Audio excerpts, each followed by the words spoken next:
Ohio, USA.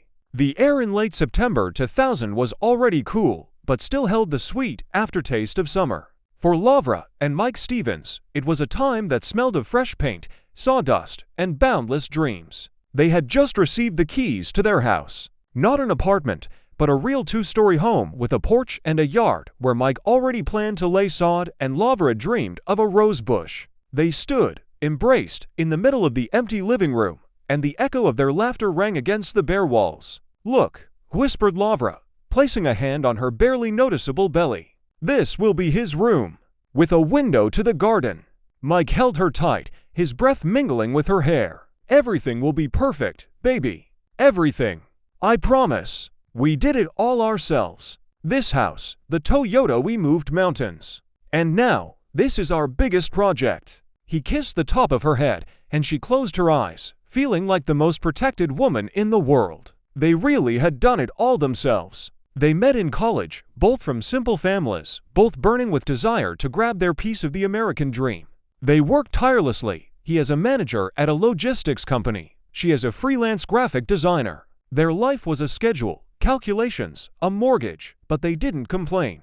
They were a team that shattered in an instant. It happened 2 months later. Lavra returned from her ultrasound, radiant, holding a photo of their tiny future swimming peacefully. She bought a balloon that said "It's a boy" and placed a celebratory cake on the table. Mike was late from work. The clock struck 8, then 9.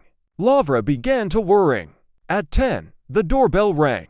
He stood on the threshold. But it wasn't her Mike. His eyes were empty, icy. Behind him stood Cindy, her best friend, the one who had helped Lavra choose wallpaper for the nursery, the one who laughed at their jokes and drank wine with them on the porch. Now, Cindy was looking at the floor, but her hand had a death grip on Mike's sleeve. "Lavra." Mike's voice was alien, flat. "I'm leaving."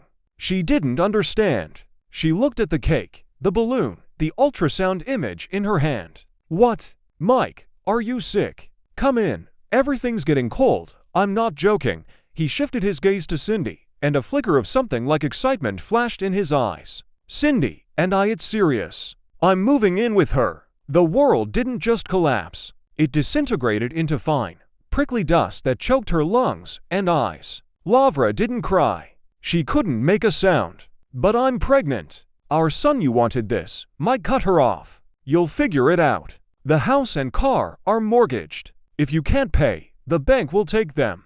I want nothing from you." He turned and walked to his car. Cindy threw Lavra a quick, guilty, yet triumphant glance and ran after him.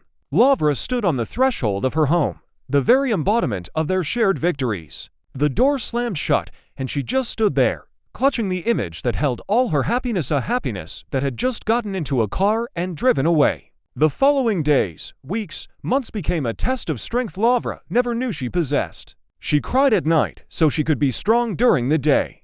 A lawyer just shrugged. There was no prenup, and Mike, seizing the moment, had transferred all their joint savings to his account, leaving her only with the burden of mortgage payments. She had to sell the car to cover the first, most terrifying debt. She worked 14-hour days, taking any job she could get, sustained only by a wild, animal stubbornness and the thought of her son.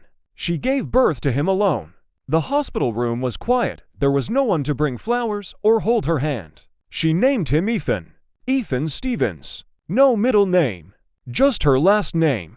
Ethan became her purpose, her little soldier. They didn't just survive. They fought. Lavra, to pay for the house, retrained, took courses, and got a job at a major design studio. She took Ethan to meetings when she had no one to leave him with, and he sat quietly in a corner, drawing in a notebook. They scrimped on everything: clothes, food, entertainment. But their house was filled with love. Lavra taught her son to value not the price tag, but the effort put into a thing.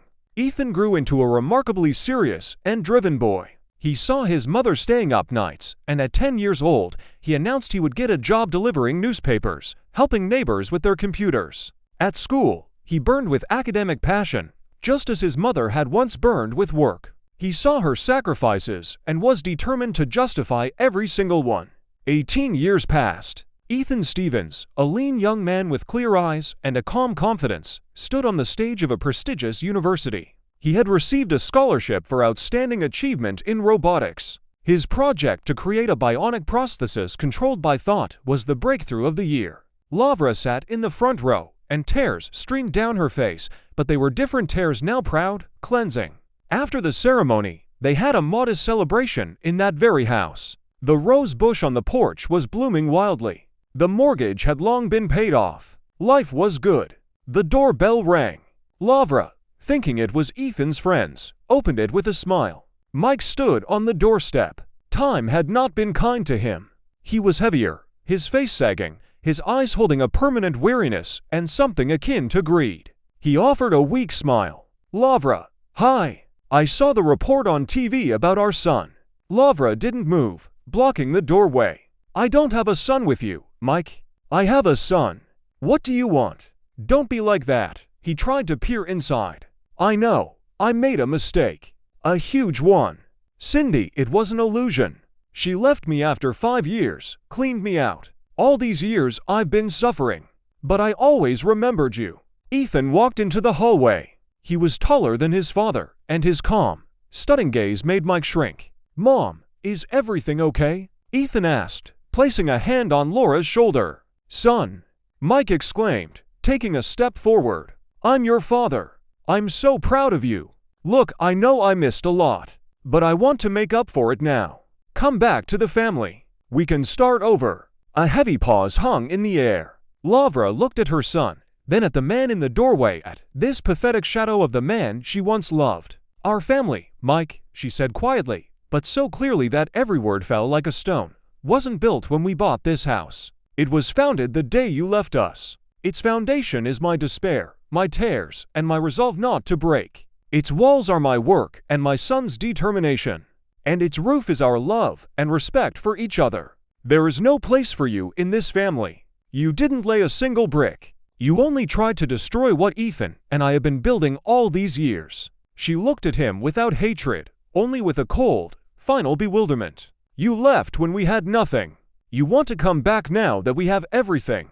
You haven't changed. You just came to harvest what I sowed. Mike tried to say something, looked at Ethan for support, but met only a firm, impassive gaze. Mom is right, Ethan said. You're a stranger to me. Please leave. Mike stood for another moment, his shoulders slumping completely. He muttered something and, turning around, shuffled back to his beat-up car. He was driving away from the house he once bought but never made a home.